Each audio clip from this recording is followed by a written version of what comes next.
Dobrodošli v današnji epizodi. Z mano je Kruno Šunjić, diplomirani psiholog in telesno orientirani terapevt, ki se že več kot 20 let ukvarja z osebnim razvojem in raziskovanjem povezave med telesom in psiho. Kot učitelj in supervizor je delal v Centru za integrativni razvoj v Zagrebu in Beogradu. Zadnje leto pa vedno več delavnic izvaja tudi v Sloveniji. Kruno, pozdravljen. Pozdrav, hvala ti. Kruno, danes se veliko govori o pomenu telesa in o tem, da se v bistvu vse, kar doživimo, zapiše na telo. Kako bi ti razložil pomen telesnega zaznavanja v vsakdanjem življenju in zakaj je pomembno, da se povežemo s svojim telesom? Pa sad već i stvarno i znanost je vrlo jasno povezala, znači povezanost tijela i psihe, emocija, misli i znači da pokazala nam je točno na koji način je i naše zdravlje, fizičko zdravlje i emotivno zdravlje koliko je povezano i na koje sve načine. I zato više kad govorimo o psihi, ali zapravo kad govorimo o emocijama, kad govorimo o sreći, o ljubavi, o užitku, o takvim stvarima, zapravo ne možemo više zanemariti tijelo. Ne možemo to odvojiti. Svjesni smo koliko je naš živčani sustav povezan, koliko je mozak povezan, hormonalni sustav i svih tih načina kako zapravo oni međusobno djeluju. Tako da tijelo u svakom slučaju moramo uzeti u obzir. Isto kao što moramo uzeti u obzir psihu kad govorimo o fizičkom zdravlju. Evo, tako da je to sad vrlo jednostavno i stvarno znanstveno potpuno razumljivo. Jaz sem bila na delavnicah telesno orientirane terapije in ta terapija tudi zgleda zelo telesna. Se pravi, postavljamo meje, je pravzaprav to terapija z nekim premikanjem, gibanjem. Je. Znači, ta terapija, zapravo kad govorimo danas, područje somatike, koje je sad jako popularno, jako veliko, ide od nekih metoda ili oblika koji su izuzetno snažni fizički i snažni, naporni, dramatični i tako dalje, do područja koje je vrlo fino, gdje se radi sa živčanim sustavom, na vrlo fin, nježan način i zapravo sve te metode treba uzeti u obzir. Ali nekad je tjelesni pristup, tjelesni rad zapravo vrlo intenzivan, gdje oslobađamo snažno emocije, gdje ih izražavamo, što je svakako po meni najčešće vrlo koristan dio rada, posebno što je ipak većina i povijesno većina nekakvog rada sa psihom, sa emocijama više bila verbalno orijentirana. Mislim, da tudi pri nas v zadnjih letih narašča zavedanje o tem pomembnosti telesa in da tudi psihoterapija čedalje bolj deluje v tej smeri, da ni samo pogovor, ampak da je zelo pomembno, kaj zaznavamo na telesu, v telesu. In zanima me, kako pravzaprav naše telo vpliva tudi na naše odnose. Ker velikokrat se telesa zavedamo takrat, kadar nas nekaj boli, kadar smo lačni, kadar telo zaznava neke potrebe, ampak ne razmišljamo pa o telesu kot delu nekega odnosa. Da. Tu ima više važnih stvari u tom pitanju. Jedno je da naše tijelo bilježi sve što smo doživjeli, sva naša iskustva. To uključuje one iskustva iz ranog djetinjstva kad se zapravo formira baza naše psihe, našeg živčanog sustava, toga kako će naš mozak funkcionirati i to nosimo dalje i prenosimo naravno dalje u naše odnose i to se vrlo jako manifestira. Znači ti nekakvi uzorci koji su nastali se manifestiraju u odnosima. Drugi dio koji bi recimo sad spomenuo da ne idemo skroz u širinu je kako naše tijelo utječe. naše tijelo se nekako osjeća u svakom kontaktu, u svakom odnosu. I to je možda još bitnije što je odnos bliži. Što nam je ta osoba bliža ili da želimo intimniji kontakt, bitno je obratiti pažnju, osjetiti da je sigurno da je dobro. A to naše tijelo osjeća. Ima veze opet sa ovim stvarima iz nekog formativnog perioda. I zato ne možemo zanemariti tijelo. Ja mogu tebe voljeti, mogu željeti biti s tobom, ali ako zapravo je moje tijelo se osjeća ovako kad mi sjedimo zajedno, znači da to i moja psiha se ne osjeća dobro i da to utječe itekako na naš odnos. Čeprav velikokrat nismo pozorni na to, ne? Oziroma se mi zdi, da se o tem govori res šele v zadnjih časih in da mnogi ne razmišljajo o tem, ko so v odnosu, o tem, da mogoče, da če je telo napeto, da to neki pomeni tudi v odnosu, ne samo meni. Da, jedno tu možemo uzeti u obzir nekakav odgoj, recimo mi cijelo školovanje moramo provesti tako da se ponašamo na određeni način, bez obzira da li se osjećamo ugodno, da li se osjećamo sigurno. Tako da tu je velika navika, trening zapravo. Istreniramo se da bez obzira kako se osjećamo, mora biti nekako. A drugo može biti zapravo da strah, da ako počnem slušat i možda ću osjetiti nešto što mi se zapravo, počnem slušati svoje tijelo, možda ću osjetiti nešto što, ne znam, želim odnos s tobom, važan mi je, ali zapravo osjećam da me neki dio smeta i zapravo ako počnem to slušat, da ću poremetiti. Da ću nešto poremetiti i da tu zapravo možda postoji neka opasnost u tome.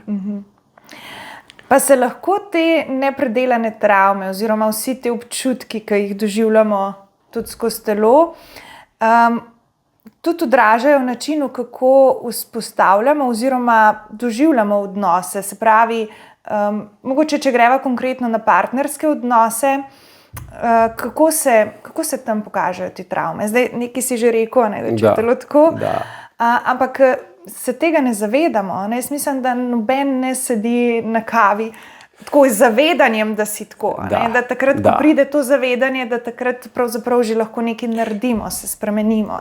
To je zapravo već znak da smo se pomakli, da smo ili spontano došli do nečega ili da smo radom na sebi zapravo već došli do nekog mjesta gdje barem prepoznajemo šta se događa, šta osjećamo ili da ne osjećamo, ali to zapravo osjećamo. A svakako da sva ta rana iskustva donosimo u odnose, odnosno ona formiraju doslovno našu sliku odnosa. I može biti da ponavljamo to nesvjesno, može biti da svjesno mi pokušavamo to izbjeći. Ali tu je opet bijeg od nečega i opet smo zapravo uvjetovani, znači mi to sve donosimo u odnose, u svakom slučaju. I jedan dio nesvjesno psiha želi i ponoviti iskustvo da bi ga mogla promijeniti. U svakom slučaju ono što trebamo je pokušavati to osvještavati, ako odnosi nisu zadovoljavajući, ako nismo sretni. Blago onima koji su sretni, kojima je dobro i zapravo da nije ništa strašno. Kruno, kako misliš, da prva leta življenja, kako lahko to vpliva na naše partnerske odnose? Kje je tukaj povezava? Evo, ko što smo rekli, mi to donosimo. Kako utječe, šta se događa. Opet, moguće je, naravno, ako idemo u detalje, u puno teorije, može to biti složeno. Ali uzmimo vrlo jednostavno. Ako djetinjstvo nije bilo, mi to zovemo dovoljno dobro. Znači, nikad neće biti idealno, ali zapravo dovoljno dobro da generalno smo mi u redu i odnosi su u redu, nego nešto je falilo.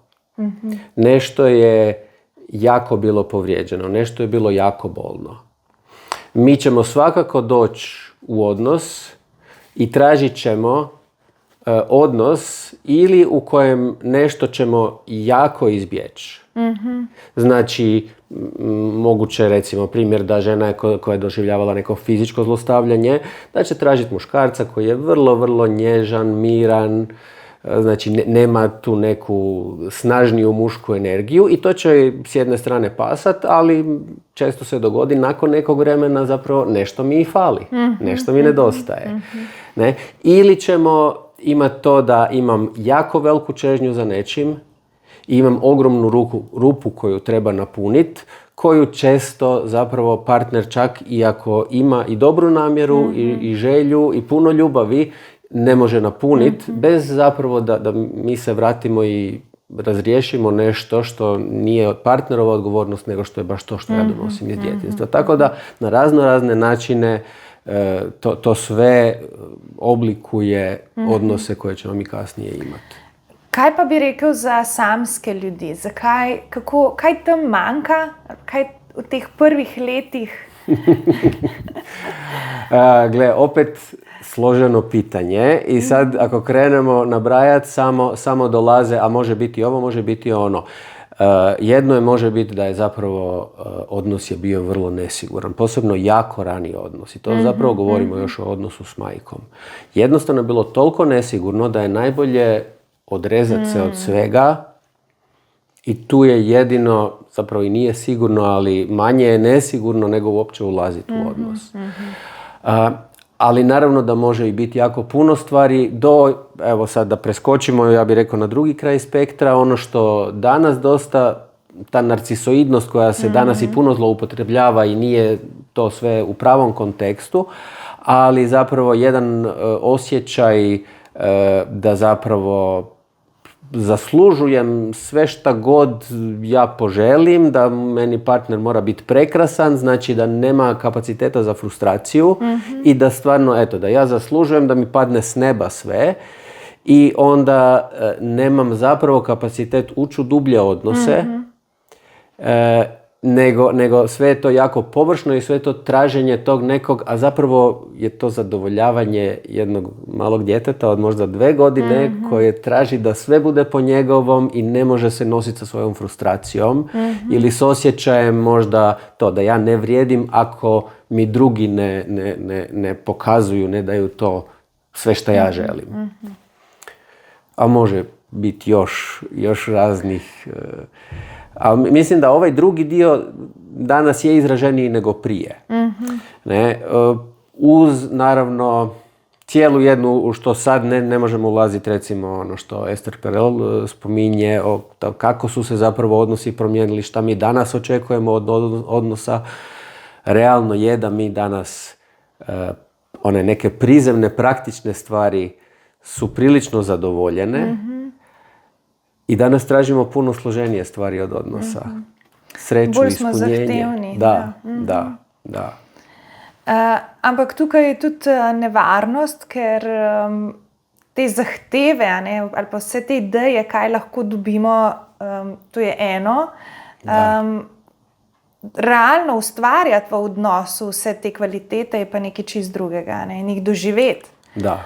Tudi te ideje, tle se mi zdi zelo pomembno telo, imeti samo idejo ali pa predstavo o tem, kaj si želim, kako naj bi odnos izgledal, kaj pomeni biti zame srečen, to je eno, ampak doživeti v telesu srečo, občutek sreče, občutek ljubezni, občutek biti viden, da te nekdo pogleda, da lahko zdržiš s tem pogledom, s tem občutkom, ki pride, to je pa nekaj drugega, tle pa res telo v polnosti dela. Če smo svestni oziroma če se zavedamo tega, kaj se vse z nami dogaja, pravzaprav lahko že samo ob enem pogledu ali pa ne pogledu, da nekdo pogleda stran, zakaj zdaj to, me ne mara, je jezna, me ignorira, tako en kup enih senzacij gre lahko čez naše telo. Samo v tej kratki v tem kratkem stiku, me nekdo pogleda ali pa ne. Mi stvarno moramo moći na svim razinama biti prisutni da bi mogli biti u bliskom kontaktu. Ampak to ne gre 24/7, da bi bili... Ne, naravno da ne. naravno da ne. Rabimo malo pauzo vmes.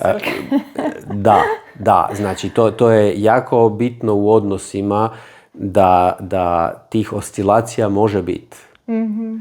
Da imamo neku rezilijentnost, a da kao partneri zapravo da radimo na tome da dugoročno, ona šira slika, da je sve u redu, da tu imamo sigurnost.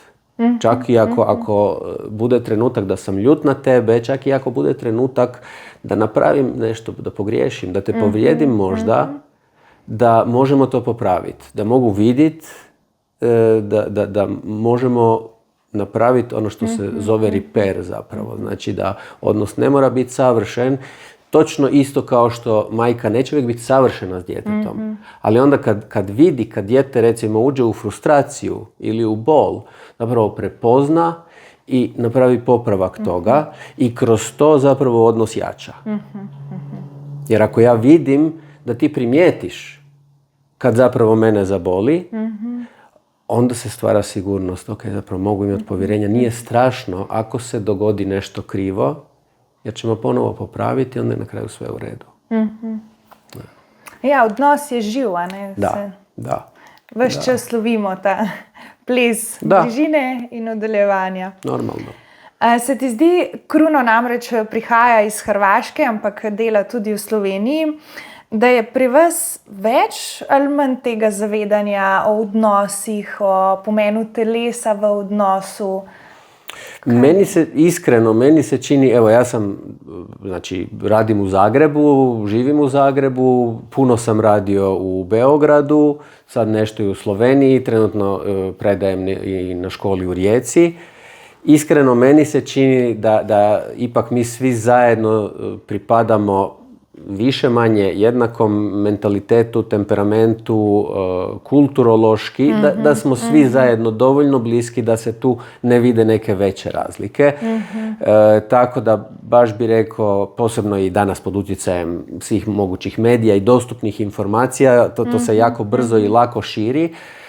Barem kad govorimo o ljudima koji su više manje svjesni potrebe ili želje rada na sebi, da je to sve svijest je tu negdje.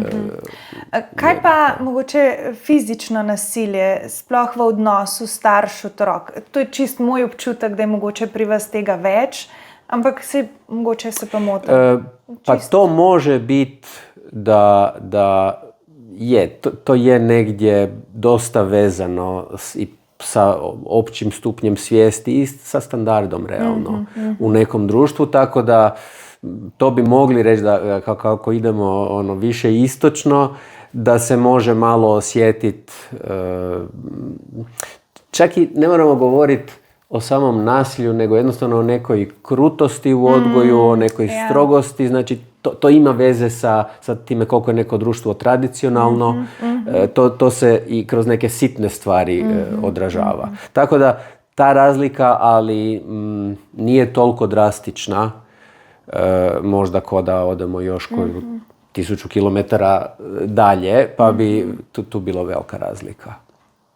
Što je po meni dobra vijest, da je zapravo ovo naše područje što se tiče rada na sebi, možda čak i iznad nekog našeg ekonomskog zapravo standarda i razvoja u odnosu na neka druga društva. Verjetno so, saj tako kot v Sloveniji, najdemo lahko ljudi, ki so zelo ozaveščeni in ki delajo na sebi, so pa še vedno nekateri, ki pa jim to ne predstavlja neke kvalitete. Da, je. Kruno, tvoja strast je raziskovanje, kako lahko pravzaprav skozi telo in psiho spreminjamo svojo izkušnjo življenja. In naj povem, da je Kruno tudi za naš portal posnel e-tečaj od stagnacije do osebne rasti. Tako da vsi tisti, ki ste člani, imate že dostop do tega e-tečaja, si ga lahko ogledate. In mislim, da boste zagotovo dobili kaj zase, da se boste lahko sploh tisti, ki ste mogoče imate občutek, da ste se nekje v življenju ustavili ali pa da je težko iti naprej, dajte si pogledati ta tečaj, ker sem prepričana, da vam bo pomagal narediti en korak naprej. Bova pa s Krunotom še malo poglobila tale najin odnos oziroma pogovor. Ne bova stagnirala, a ne? Da. In bi te pravzaprav povabila k malo bolj osebnim temam. In me zanima, zakaj si se ti odločil za terapevtsko pot? A je tudi bila kakšna stagnacija v življenju? Evo, to je duga priča. Duga priča koja počinje onak prilično davno. Realno, ja sam imao subjektivno, zapravo moj doživljaj mladosti je bio prilično težak. Do puberteta je sve kao bilo u redu, a onda zapravo je bilo svašta. I tu moram reći, nije neka klasična priča loše obitelji, roditelji ili tak nešto. Ja sam stvarno dobio dobro, ali nešto nije bilo dobro meni. Ne? I zapravo razdoblje puberteta, adolescencije meni bilo jako teško do toga da zapravo sam upao u prilično tešku depresiju i zabrazdio, znači i alkohol i droga, ne treba to krit. I zapravo na kraju imao priličnu sreću da sam negdje uspio naći u jednom trenutku put kad je, ja bih rekao, taman bilo kritično na koju stranu će to otići, da se meni otvorilo na neki način i uputilo me, usmjerilo u rad na sebi. I tad je to krenulo, ja sam zapravo praktički odmah osjetio, to je nešto što ja jako osjećam. To je nešto što mene jako vuče. I nije to možda bila svijest, ja ću to jednog dana raditi, ali bila je želja. Nešto u tom smislu. To su još bila vremena kad puno manje je bilo svijesti, znanja i sve je to bilo. Danas kad se gleda ko kako su operirali pred 200 godina. Ne, tako je to izgledalo. Ali od tada me to vuklo, vrlo jasno. Onda je došao i tu je recimo, znači taj dio, ta mladost, to bi ja rekao, to je bila moja stagnacija. Poprilično je to bilo intenzivna stagnacija dok nije probilo. Ono što sam ja tu negdje već tada mi je postalo jasno i što mi je od uvijek od tada neka poruka, jednostavno ne treba nikad odustati. Čak i kad glava kaže nema nade, nema šanse, ono što ja mogu je nastaviti dalje. Čak i da ne vjerujem, znači ne treba vjerovati, nije to ključno, nego samo pokušavati dalje, truditi se, ne odustajati. Uglavnom, ja sam onda, došlo je vrijeme malo da i, kako da kažemo, odrastem, prizemljim se, tako da sam otišao u druge stvari, posao, i ja to doživljavam sad doslovno za ovaj posao, za ovakav rad, potrebna je neka zrelost, neko životno iskustvo i zapravo taj dio sam trebao proći. I onda sam jednog dana, mi je samo došlo, daj da upišem taj centar za integrativni razvoj. I to baš sam htio, već neko vrijeme sam bio jako puno u poslu i malo zapustio rad na sebi i htio sam to za sebe. Da jedan organizirano malo idemo ponovo raditi na sebi. I onda u jednom trenutku zapravo mi sinulo, gle, ako me to vuče, ako to želim raditi, znači imao sam 40 godina već, i ok, pa zapravo onda neću čekati vječno, ajde, ili sada, ili zapravo kad ću, ne? I tako se to dogodilo, tako je to išlo. Ja, je še vedno tam tako en sram ali pa en težek občutek povedati, katero življenjsko obdobje si preživljal v najstništvu, eno težko obdobje oziroma neke izkušnje, ki so tako hitro jih lahko obsodimo, ali pa občutek je tak, da lahko. Pravzaprav mislim, da vsak človek ima kdaj to obdobje stagnacije ali pa... Vjerojatno da. Da pravzaprav tudi ta obdobja stagnacije, ali pa velikokrat športniki rečejo, da je pravzaprav, da najboljši trening naredijo takrat, ko počivajo. Da.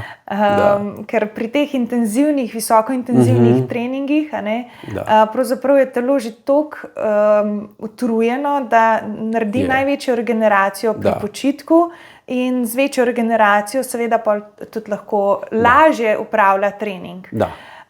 In verjetno je v življenju tudi podobno, da pridemo v neko cono somraka ali kaj, neka obdobja, ki so mogoče težja za nas, pa hkrati so prav ta obdobja tako en tak velik odriv, če znamo potem iti neko svetlo pot naprej.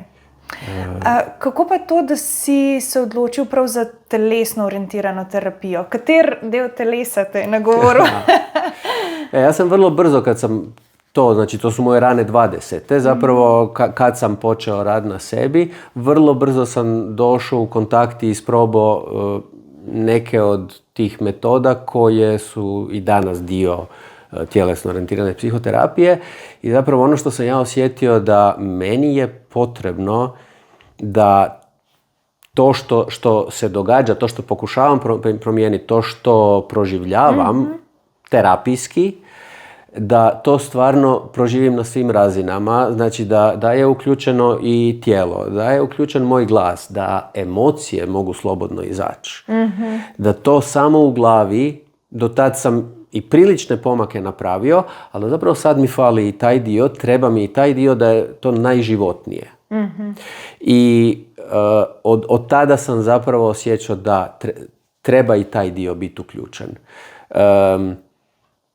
To je kao da za mene, da li se ja bavim sportom ili sjedim i gledam sport.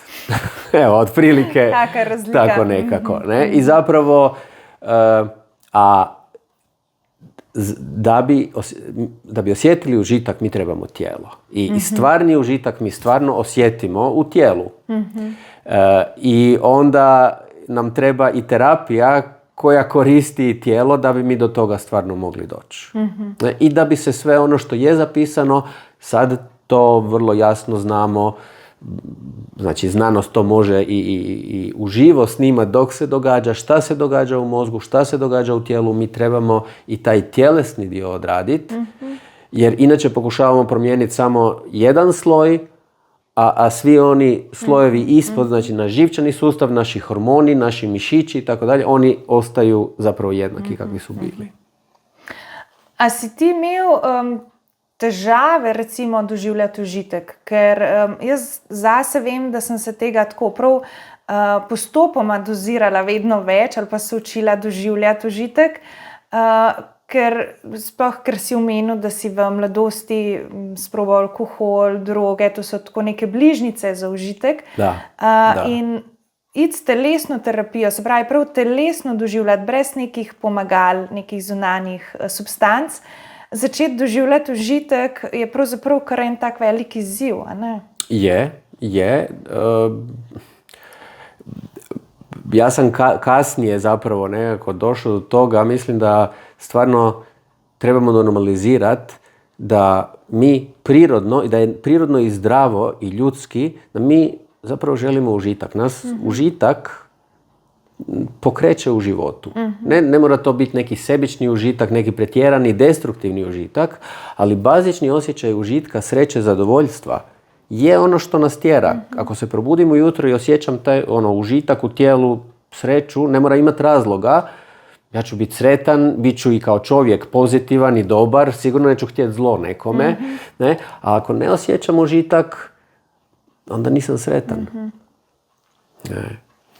Pa mogoče ta užitek tudi, vsaj moja predstava je bila, da mora biti zmeri doživljanje tako na high, da morajo biti res intenzivni občutki, intenzivne senzacije, da rečemo temu užitek, ampak užitek je pravzaprav neko ugodje, udobje v smislu, ta stol je mehek, prijeten, me podpira, to je udobje, to je užitek. In to sprejemati, biti v temu, ne želeti nekih, mislim, tudi lahko neke presežke, ampak pravzaprav normalizirati, da je ugodje nekaj, kar je pravzaprav, ali pa užitek nekaj, kar vsak dan doživljamo.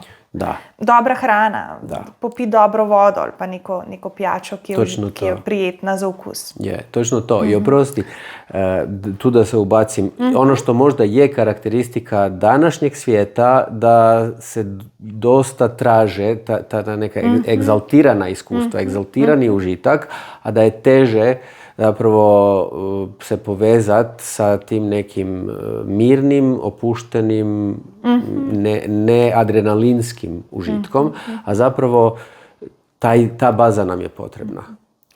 In ta baza, ne, prav danes sva že omenila nasilje ali pa neke odnose, ki so pravzaprav odnosi, so lahko že adrenalinski, ne, in nas pravzaprav navadijo naš hormonski sistem, da doživljajo. Posebno to u prvoj fazi. Ja. A onda kad to popusti, onda zapravo se vidi da li mogu i sam sa sobom i u ovom odnosu, da li možemo imati taj mirni užitak, zapravo dublji užitak. A s druge strane, moje osobno iskustvo i baš uvjerenje je kad to možemo imati, kad to imamo tu sigurnu bazu, onda zapravo smo tom bazom time napravili temelj za to da zajedno možemo u još puno veće, povremeno, u puno veće, puno dublje i puno ekstatičnije užitke i sa tom drugom osobom, nego ako je to samo adrenalin. Tako da u bliskom, sigurnom odnosu, po mojem iskustvu, mi zapravo možemo veći haj doživjeti, nego s nekim s kim je odnos površniji, ali on je možda izuzetno atraktivan, izuzetno uzbudljiv. Uvijek ćemo u ovom sigurnom odnosu, bliskom odnosu, zapravo možda do više užitka.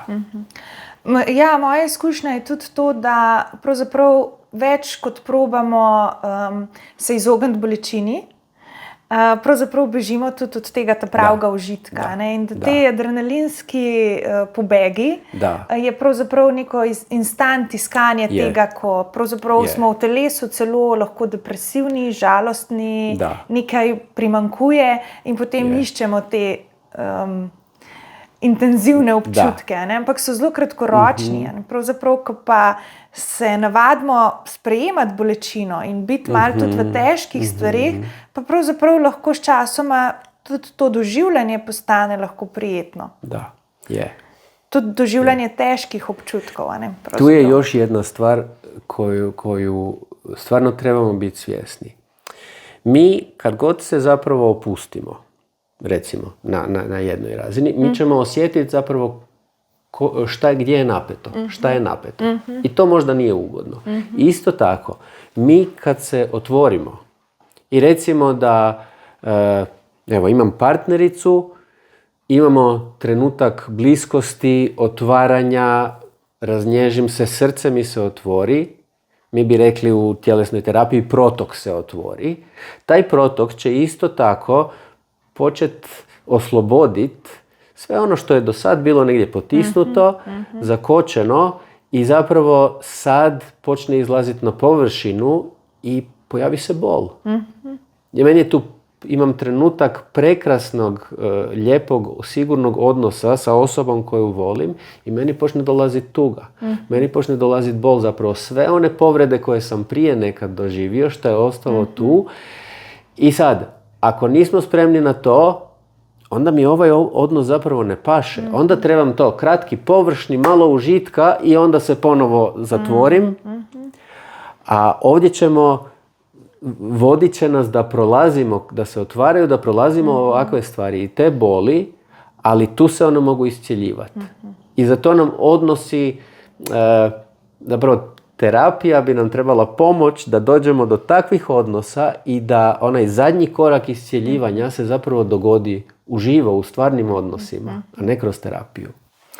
Pa jaz imam izkušnjo že iz terapije, recimo, ko so me prvič razumeli na terapiji, da sem jokala celo uro in ta jok je bil zelo naporen, telesno zelo naporen, ampak po koncu te ure jaz sem v sebi čutila, lahko rečem, užitek, nekaj prijetnega. In to je bila ena taka izkušnja, da je pravzaprav doživljanje bolečine lahko tudi nekaj prijetnega. Isto ti je i sa ljutnjom, itekako. Ja.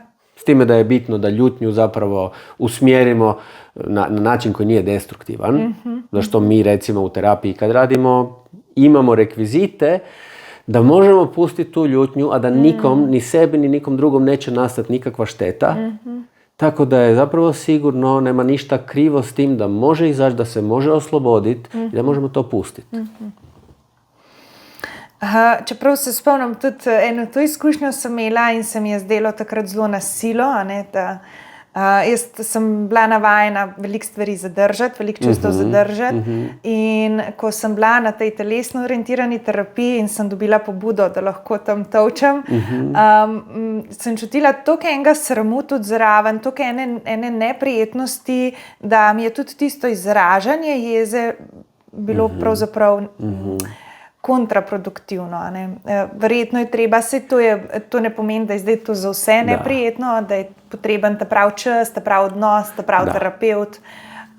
Ampak spomnim se, da je bilo, da je to lahko zelo naporno sprostiti, če imaš noter neke Često postoji sram, postoje kočnice ili isto tako može biti strah, jer ako sam ja svaki put kad sam se naljutio bio fizički kažnjen, onda ću se bojati svoje vlastite ljutnje. Ne, bojat ću se zapravo da će mi ponovo donijeti kaznu. Tako da, naravno da s mnogim stvarima treba polako, realno neke stvari traju godinama. Ako je jača trauma, onda se mora raditi vrlo polako, malo po malo, onim tempom kojim naš živčani sustav to može pratiti. To je isto kao neki sportski trening.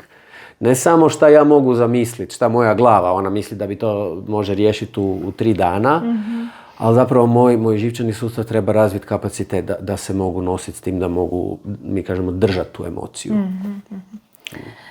Kruno, v tvojem e-tečaju govoriš tudi, da je frustracija pravzaprav lahko gorivo za spremembo.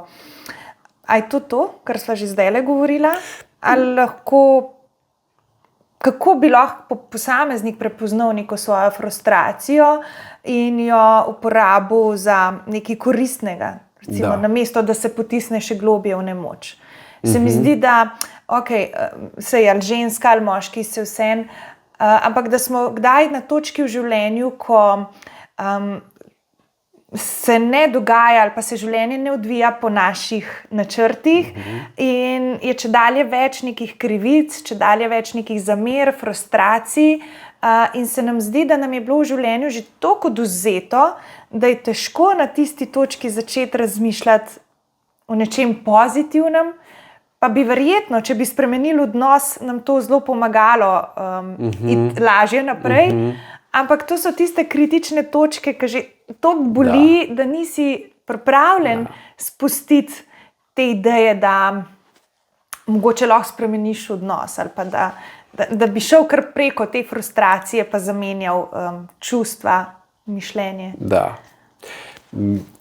Jedna moja kolegica je vrlo lijepo rekla, frustracija je ono što će nas najbrže pomaknuti iz mjesta na kojem nismo zadovoljni. I frustracija je zapravo prirodni, zdravi dio našeg fight or flight instinkta. Kad nešto mi je nezadovoljavajuće, kad me nešto ugrožava, kad mi nešto nije dobro, taj impuls da se pomaknem. Znači, to je vrlo zdravo da se dogodi. I da stagnacija se zapravo dogodi kad to mi nekako zagušimo i ne reagiramo iz toga. I zato je zapravo dobro, praktično, korisno dozvoliti si osjetiti frustraciju.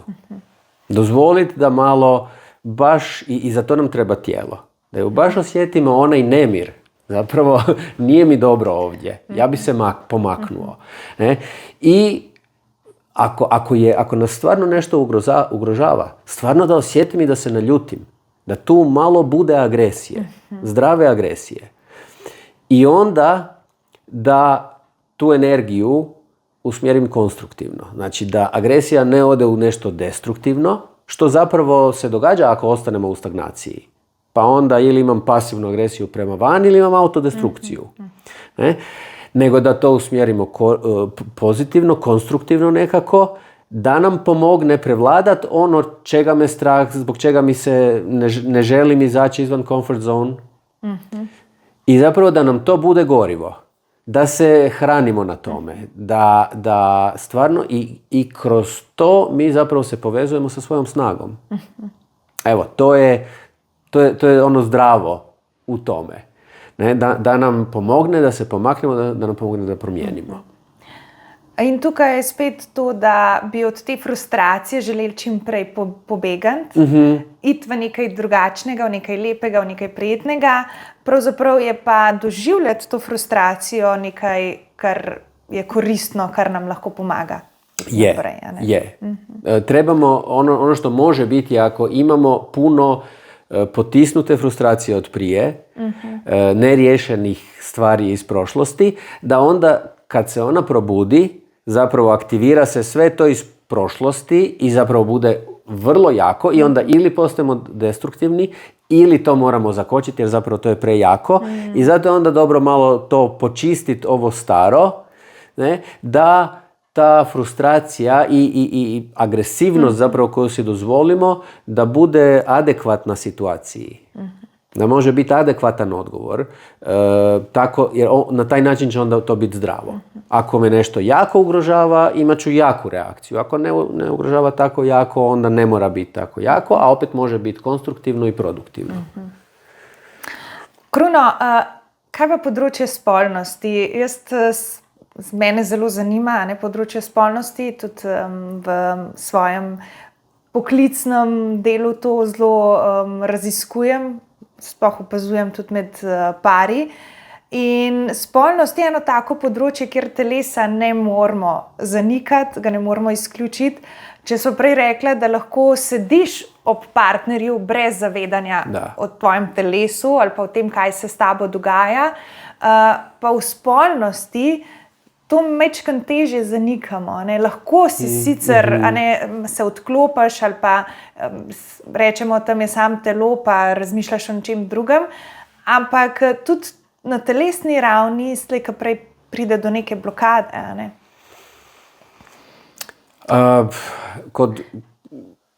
Izvoli. Čist mogoče kako delo z lastnim telesom vpliva tudi na intimo ali pa na spolnost. Rad, znači nekakav tjelesni rad s tijelom, znači od treninga do terapije u svakom slučaju će nam osvještavati naše blokade, osvještavati gdje ili ne osjećamo ili gdje nešto zapravo kompenziramo kroz nešto. I može nam pomoć zapravo da opet gradimo svoj kapacitet za užitak. Svoju bazu, ne, koja ne ovisi o partneru, koja doslovno ovisi o meni. I s te strane je bitno. Isto tako je bitno jer mi tu imamo fizički kontakt s partnerom. Bitno je da se i na toj razini razumijemo s partnerom. Da je ta komunikacija i ako tu nešto nije u redu, ono što bi ja preporučio, ajmo pogledat da li je ovo što se događa, da li je to samo moje, da li je samo moj problem, da li je problem u odnosu, da li možda se zapravo neki problem u odnosu odražava na to da meni pada interes, da se povlačim ili da ne osjećam užitak, da probamo to prepoznat gdje je zapravo. Može biti da nema problema s partnerom, da je zapravo odnos ali nešto moje, sasvim moje se pojavilo. Može biti da je zapravo problem odnosa, nema niko, ne znam, nešto iz prošlosti, neku traumu ili tako nešto, nego je problem u odnosu ili kombinacija, pa je složenije, ali uvijek je preporuka radimo i sami sa sobom i radimo s partnerom. Ja, jaz mislim, da je spolnost na večjih nivojih se lahko doživlja, lahko je zelo čisto kot zadovoljevanje osnovne neke potrebe po spolnosti, lahko gre za neko globje doživljanje, iskanje stika, da je zelo odvisno, na kateri ravni tudi nek par živi to spolnost. Vseeno pa je pomembno, na kakšen način je naše telo vključeno, zdaj, ali v odnos ali v spolnost. Koliko stvari si mi dovolimo začutiti, spustiti čez telo, doživljati. I gle, tu ti se opet zapravo odražava cijela psiha.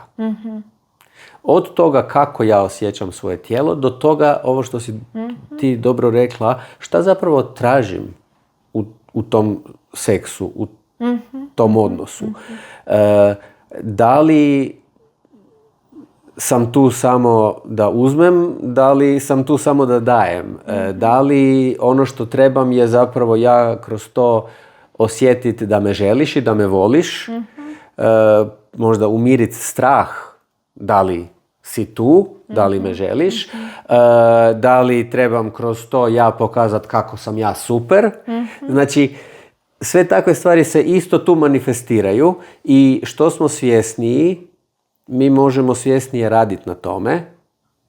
Čak ne mora to uvijek značiti da moramo promijeniti. Ali da je svjesno i zapravo da onda ako mi treba recimo ta potvrda da sam poželjan, jer je to neka moja stara povreda, da zapravo svjesno to otvorimo, da svjesno ulazimo u to i onda se taj dio može napuniti. A imaš mogoče kakšen nasvet, kakšno vajo za en par, ki se je že malo delil, ali pa bi si želel en stik na novo začutiti v odnosu, čisto na telesnem nivoju? Ne toliko mogoče, se je težko čustva oddeliti od telesa, ampak mogoče za kakšno novo izkušnjo, kaj bi en par? Vježbi može vježbi biti razno raznih, toga ima puno. Evo recimo, ja bih rekao najjednostavnija vježba, zapravo da se dogovore, znači to ne mora biti zapravo seksualni kontakt, nego čak možda i bolje da nije seksualni, nego baš fizički više bliski, intimni kontakt, nešto u smislu masaže ili dodira jednostavno, grljenja, maženja, bilo šta takvo. Zapravo vježba da se dogovorimo da recimo pola sata ja dajem tebi ono što ti želiš. Pola sata ti daješ meni ono što ja želim. Dogovorimo se kakve su granice, da li ima nekih granica, šta znači ne tražimo, šta recimo onom ko daje nije u redu, tako da se svi slažemo oko toga. I da onda zapravo onaj koji prima, prati, da li mogu osjetiti šta želim. Da li sam svjestan, da li se usudim tražiti, da li primam, šta se sve javlja kad je neko tu za mene, samo za mene, ovo je samo za mene. Znači, promatrat tu sve taj dio, zamijenimo se, napravimo to na drugu stranu i onda nastojimo što iskrenije podijeliti, tako da upoznamo još bolje drugu stranu. Da zapravo čujem onu drugu stranu i da drugoj strani kažem da li se ja usudim tražiti šta mi treba. Ili se bojim, sramim, kako se osjećam, ako primam, ako dobivam. Evo, čini mi se vježba koja može puno toga otkriti i ako smo iskreno i imamo namjeru da želimo se povezivati, može donijeti puno lijepoga. To je ena taka tema, ali pa pravzaprav ne samo tema, neki občutki, ki jih lahko raziskujemo res celo življenje, ne? Kako, do kere mere prijemati, do kere mere dati nekaj v odnos, dati partnerju. In pravzaprav bo tudi midva nekaj v tej smeri eno delavnico naredila, ne? Sicer v septembru, jeseni, a ne bova neko delavnico partnersko v tej smeri ponudila na našem. Gle, zar nije to toliko enormno uzbudljivo područje? Nešto što možemo cijeli život raditi, što možemo cijeli život istraživati, a nagrada je ono najljepše zapravo što uopće možemo zamisliti. Duboki, bliski kontakt, uzbudljivi kontakt. Tako da, ja volim to raditi, veselim se tome i da stvarno napravimo zajedno nešto što će pomoći ljudima da uđu u takve stvari i da zapravo krenu tu istraživati, da ih tu podržimo na neki način. Da. Kruno, mogoče samo še, če pa bi kdo želel s tabo delati, delaš online? Radimo online, moguće je, tako da mogu mi se javiti. Najjednostavnije je na kruno.sunjic@gmail.com. To je najjednostavniji način, tako da online se može raditi. In mogoče sam še, kateri so tisti problemi ali pa s katerimi področji ti največkrat delaš?